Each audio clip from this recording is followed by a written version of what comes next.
One of the benefits about working with a computer is that you can be precise. Instead of just eyeballing something and making sure that something looks okay, you can use certain features that allow you to make sure that something is perfect and exact. One way to do that is to use rulers and guides inside of your document. The easiest way to turn rulers on is to use the keyboard shortcut Command-R or Control-R on Windows. That activates the rulers, and you'll see the rulers appear on the top of your window and on the left side of your document window as well. Unfortunately, there's no way to control what you see as far as the tick marks, but as you zoom in or zoom out, you'll see that the tick marks become more granular. I'll zoom back out again here, and I want to show you that you could also work with something called guides. Guides allow you to basically create some kind of an object inside of Illustrator that you can use to align other objects to, and again, just to use as a way to make sure that your design conforms or aligns up the way that you want it to. The concept of working with guides is pretty common amongst graphics applications. The way that you create a guide is you simply go to your ruler itself, click and drag from the ruler and drag outwards towards your document. When you release the mouse, the guide then appears. You can add additional guides by going back to the ruler and dragging out again. A few keyboard shortcuts that are helpful when creating guides: holding down the Shift key as you drag out a guide will cause the guide to snap to the ruler tick marks. That way you're ensured, for example in this case here, that my ruler snaps exactly to 16 inches.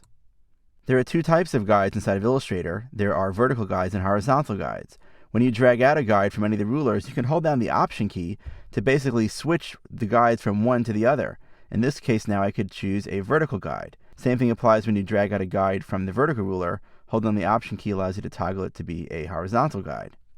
Now let's say you drop a guide and you want to be able to move that guide. Well, guides by default are actually locked. What you can do though is right-click with your mouse to bring up the contextual menu. Just click on any blank area whatsoever. If you're on a Macintosh and only have a one-button mouse, you can hold down the Control key on your keyboard and then click with your mouse. That brings up the contextual menu. And you'll see that there's an option here called Lock Guides. With the check mark next to it, it means that you cannot select those guides. I will now unlock the guides, and now I have the ability to either reposition those guides as I want to or simply delete them. Guides are just like objects inside of Illustrator. In fact, you can turn any object whatsoever into a guide. We'll learn later how to draw shapes, but I can, for example, take the ellipse tool, for example, click and drag to create this, and then go to the View menu, go down to where it says Guides, and choose to Make Guides. That now converts that artwork into a guide itself. If I have the Lock Guide selection turned on, it means I can no longer select this. But what's great about guides itself is that guides act like magnets. So when I go ahead and I create other shapes and I want to be able to move certain shapes around, those shapes snap to those guides. So for example, if I take this little surfboard that's right here and I start to move it, as I get close to the guide here, I'll see that object kind of snaps to the guide.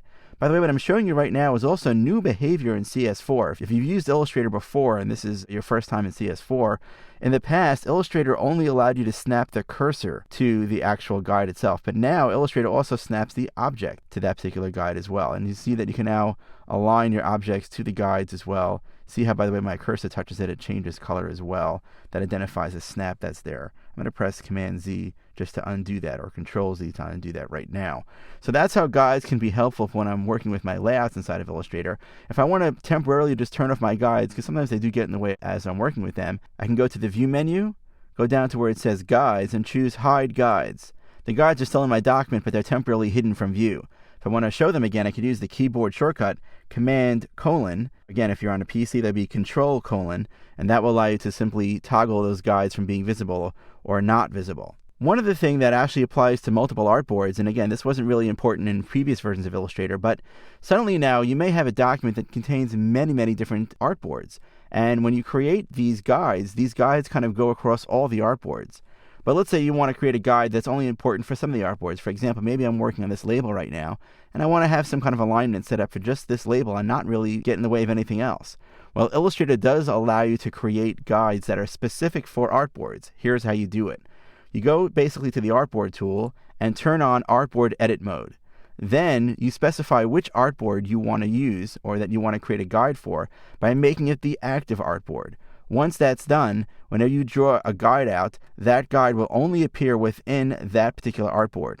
Notice now I can create some horizontal and vertical guides, and they don't go across the entire document. They're only visible within this active artboard. Likewise, if I turn this envelope now to be the active artboard, any guide that I do create now, again, only applies to this particular active artboard. When I exit out of artboard edit mode, I can see now that those guides are strictly for this artboard and this artboard only. So before we move on to grids, I'll just leave you with one cute little tip. If you go over to the ruler itself and you right-click or control-click to bring up the contextual menu of the rulers itself, you could quickly change the rulers to switch between points, pikas, inches, millimeters, centimeters, or pixels. This means that you can quickly change the measurements without having to go into the Preferences panel.